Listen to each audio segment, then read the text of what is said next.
Hello दोस्तों, नमस्कार। मैं प्रदीप प्रेमगिरी नौटियाल। आज का टॉपिक है मेरा ग्रेटर इंटीजर फंक्शन। तो लीजिए स्टार्ट करते हैं। y equal to greater integer of x। इस तरह का जो साइन होता है वो ग्रेटर इंटीजर फंक्शन का होता है। अगर मैं इसके ग्राफ की बात करूं तो एक डिसकंटिन्यूअस ग्राफ होता है। आप देख रहे होंगे यहाँ पे 1 2 3 -1 -2 -3।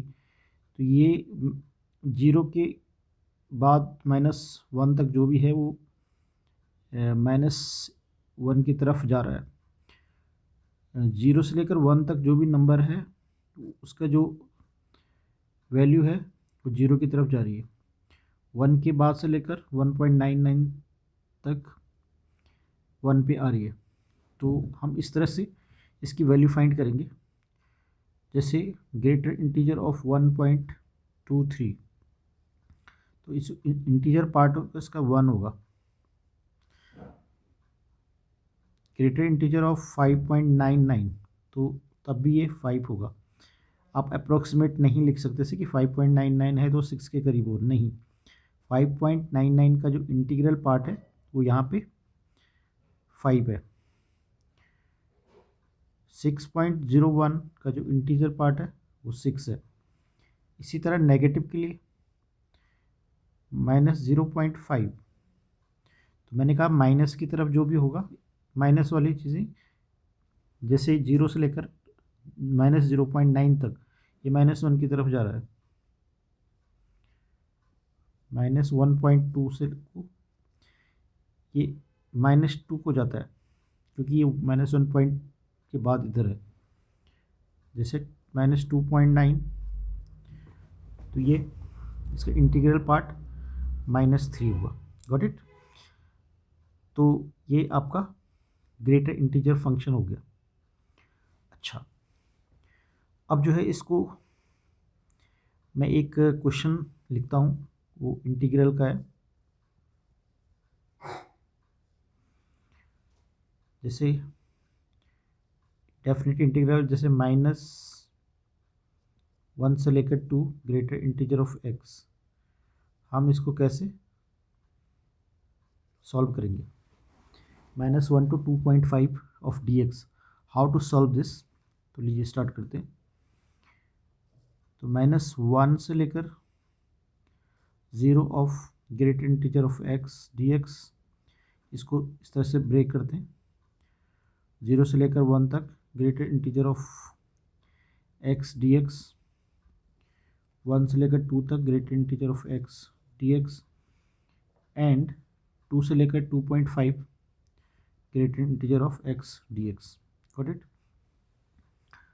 -1 से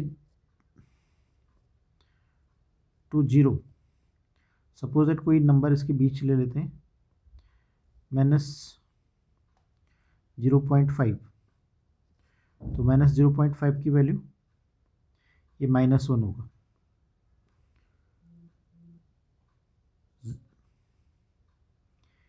0 to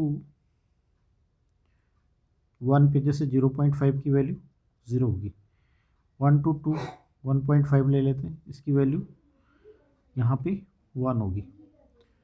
और 2 to 2.5 2.3 ले लेते हैं, तो इसकी वैल्यू 2 होती। तो हम इस तरह से लिखेंगे इसे, -1 to 0, यहाँ पे -1 इसको वैल्यू रख लेता हूँ, क्योंकि इसके -1 to 0 पे जो इंटीग्रल वैल्यू होगी वो -1 होगी।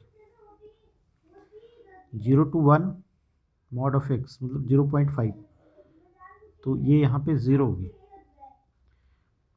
फिर 1 to 2, 1 to 2 में 1.5 लिया, तो मैंने इसका इंटीग्रल पार्ट 1 ऑफ dx हो गया। और 2 to 2.5 लिया, तो इंटीग्रल पार्ट 2.5 यानी कि 2 ऑफ dx हो गया। तो अब इसे सॉल्व करते हैं। -1, ये x आ गया, -1 to 0, ये अल्टीमेट 0 हो गया। ये इसका आंसर x 1 to 2, 2 कॉमन ले लिया, इसका आंसर x 2 to 2.5। अब हम सॉल्व करेंगे। 0 माइनस तो ऑलरेडी है, 0 माइनस -1, फिर 2 से -1, फिर 2, 2.5 से -2, तो ये माइनस में प्लस यानी कि -1 हो गया, फिर 1 हो गया, 2, 2.5 में से 2 यानी कि 0.5, इससे ये कैंसिल हो जाता है, 5 2 जा 10, हमारा आंसर इसका 1 हो जाता है। तो ये फंक्शन डिसकंटिन्यूस इसलिए होता है क्योंकि ये इंटीग्रल वैल्यूज़ पे बेस्ड क्वेश्चन, ये जो वैल्यू इसकी वैल्यूज़ फाइंड होती है, क्योंकि इसके अंदर कोई वेरिएबल नहीं रहता, इसका जो एक कोई वैल्यू पुट करने पर ये इसका एक न्यूमेरिक आंसर देता है। तो इसमें बहुत सारे क्वेश्चंस और भी आते हैं, तो इसको हम लोग आगे डिस्कस करेंगे। धन्यवाद।